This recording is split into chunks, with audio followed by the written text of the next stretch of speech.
Puttur ಫಾಯ್ಲೋ device Cairo ಅಂತ ಇದನ್ನ ನಮ್ಮ ತೋಟಗಾರಿಕೆ ಇಲಾಖೆಯವರು ನಮ್ಗೆ ಇನ್ಸ್ಟಾಲೇಷನ್ ಮಾಡಿಕೊಟ್ಟಿದ್ದು ವಿತ್ ಸಬ್ಸಿಡಿ ರೇಟ್ ಅಲ್ಲಿ. ಇದರಲ್ಲಿ ಸಾಯಿಲ್ ಸೆನ್ಸರ್ಸ್ ಇರೋದ್ರಿಂದ ನೀರಲ್ಲಿ ನಾವು ಒಂದು 50% ಅಷ್ಟು ಉಳಿಸಬಹುದು. ಹಾಗಾಗಿ ನಮ್ಗೆ ನೀರು ಒಂದು 50% ಸೇವ್ ಆಗುತ್ತೆ. 1 ಎಕರೆ ಮಾಡೋ ಕಡೆ 2 ಎಕರೆ ಮಾಡ್ಕೋಬಹುದು.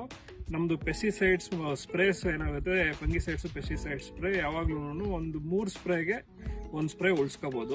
Plus disease management and pest management ಇದರಲ್ಲಿ ತುಂಬಾ ಉತ್ತಮವಾಗಿರುತ್ತದೆ. ಇದನ್ನ ಹಾಕ್ಸ್ಕೊಂಡು ರೈತರು ಲಾಭ ಪಡ್ಕೋಬಹುದು. ಫರ್ಟಿಗೇಷನ್ ಲೆವೆಲ್ ಇದು ನೀಟಾಗಿ ತೋರಿಸುತ್ತೆ. ಯಾವಾಗ ಏನ್ ಕೊಡ್ಬೇಕು, NPK ಲೆವೆಲ್ ಏನಿದೆ ಅದು ಯಾವಾಗ ಏನ್ ಕೊಡ್ಬೇಕು ಅಂತ ಇದು ತೋರಿಸುತ್ತೆ. ಹಾಗಾಗಿ ನಿಮ್ಗೆ ಹೆವಿ ಮಳೆ ಇಟ್ಕೊಂತ ಇಟ್ಕೊಳ್ಳಿ, ಆಗ ನೀವು ಜಾಸ್ತಿ ಕೊಡೋ ಅವಶ್ಯಕತೆ ಇರಲ್ಲ. ಹಾಗಾಗಿ ನೀವು ಕಾಲಕ್ಕೆ ತಕ್ಕಂಗೆ ನೋಡ್ಕೊಂಡು ಕೊಟ್ಕೊಂಡು ಇದ್ರ ಲಾಭ ಪಡ್ಕೋಬಹುದು. ಇದನ್ನ ನೀವು ಇನ್ಸ್ಟಾಲೇಷನ್ ಮಾಡ್ಕೊಂಡ್ರೆ ನೀವು ಉತ್ತಮವಾದ ಲಾಭ ಪಡಿಬಹುದು.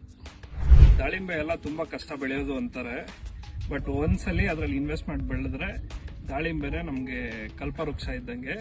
ದಾಳಿಂಬೆ ಅಲ್ಲೇ ಕಾಸಾಗೋದು. ಇದು ಬಿಟ್ಟು ಬೇರೆ ಯಾವ ಫಲದಲ್ಲೂ ಇಷ್ಟು ದುಡ್ಡು ನೋಡಕ್ಕಾಗಲ್ಲ.